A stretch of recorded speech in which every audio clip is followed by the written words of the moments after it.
Θα το έχω υπόψη μια. Τον κύριο Τουριστάκη. Τι κάνετε? Φεύγουμε. Παίρνω εδώ τη ρούλα μου και θα φύγω. Θα πάμε σπίτι μας. Κρίμα. Γιατί δεν μένετε λίγο ακόμα, έχει ωραίο καιρό. Κρίμαξε. Τι να κάνουμε, δουλειές είναι αυτές και δεν μένουν. Μακάρι να μπορούσαμε, αδερφέ, αλλά δυστυχώς πρέπει να πάμε στις δουλειές και στα σπίτια μας. Να σας κάνω λίγο τον λογαριασμό. Όχι λίγο, πολύ να μας το κάνεις να πληρώσουμε. Πόσα 5 ημέρες, 2 άτομα, 6.000 το δωμάτιο. 80.000. 80 χιλιάρικια, μπράβο, ρε. Πολύ ωραία, περάσαμε θαυμάσια. Σας ευχαριστούμε όλα. Ήταν υπέροχα πρωινά, ξεπρωινά. 25.000 θέλω για το mini bar στο δωμάτιο. Ποιο mini bar? Το mini bar, δίπλα στο κρεβάτι σας που είναι το mini bar. Πήραξες μόλι το mini bar? Όχι, δεν ήπια τίποτα απολύτως. Καλά, δεν ήπιαμε τίποτα. Είχαμε το mini bar. Δηλαδή, άμα ήταν μάξι το bar, πόσα πλέον εκατομμύριο, αφού δεν χρησιμοποίησαμε τίποτα. Μα κύριε Τουριστάκη, είναι μέσα στα Βασιλίδη του ξενοδοχείου, καταλαβαίνετε. Ας το χρησιμοποιούσατε, δεν θέλουμε. Στα ποια είναι μέσα? Στα Βασιλίδη, κύριε. Που είχαμε και Βασιλίτη στο ξενοδοχείο.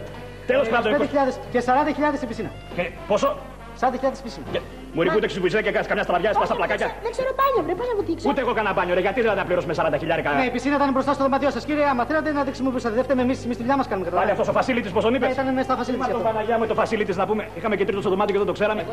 Ναι, στα έλεγα και ξεστά έλεγα. Να πληρώσουμε 5.000 σύνολο 100 γιατί είναι και 35.000 για τη δίσκο. Ποια δίσκο, τι κάναμε στη δίσκο, Μάρτο, δεν πήγαμε στη δίσκο, βρε άνθρωπε μου. Μα η δίσκο είναι στο υπόγειο, είναι πολύ ωραία δίσκο, κύριε. Σοβαρά? Και αυτή με στα Βασίλη να καταλαβαίνετε, εδώ τη δουλειά μας κάνουμε. Δηλαδή τι, δεν πήγα και πληρώνω πάλι εδώ. Είμαι τρελή αυτοί οι άνθρωποι. Τέλος πάντων 100 είπατε, πάρετε 100 για αυτά τα 20. Κάτσε να πάρω εγώ και τα 80 πάλι πίσω.